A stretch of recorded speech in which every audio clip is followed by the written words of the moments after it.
Alright, the light of day. Today I'm going to talk about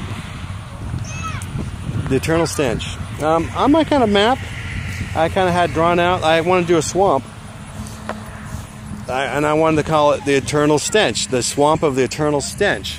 You know, this is definitely stolen from the Labyrinth movie. So I wanted to put a creature there. Originally I thought about a dragon, and I go, but that's been done, you know, been there, done that.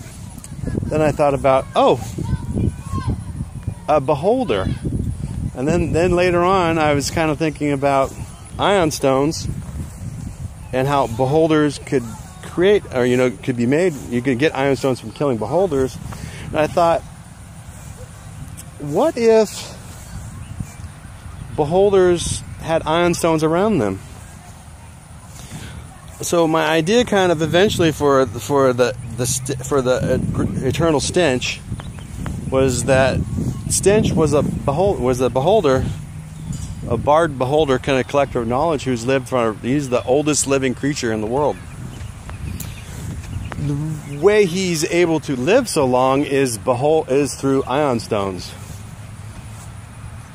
He collects ion stones. Ion stones, I kind of did it reverse, where when ion stones could be made from beholders, but when they had ion stones around them, even burned out ones, they gave power to the beholders.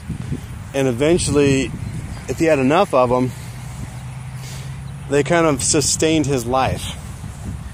And that's why he was kind of the eternal stench, because of the various ion stones. If they ever met him, you would see a beholder with about 300 ion stones around him, surrounded by. At this point, I wasn't totally sure. I was thinking undead. I don't know if I'd want to go undead or not, but he definitely did have had a network out there, and that people were paying very well for ion stones. And if you needed to get information from him, you pretty much needed an ion stone. So that's pretty much what he needed.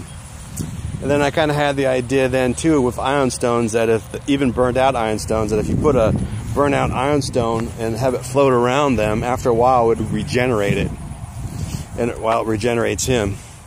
I know it's kind of a kooky idea, but kooky's what I do.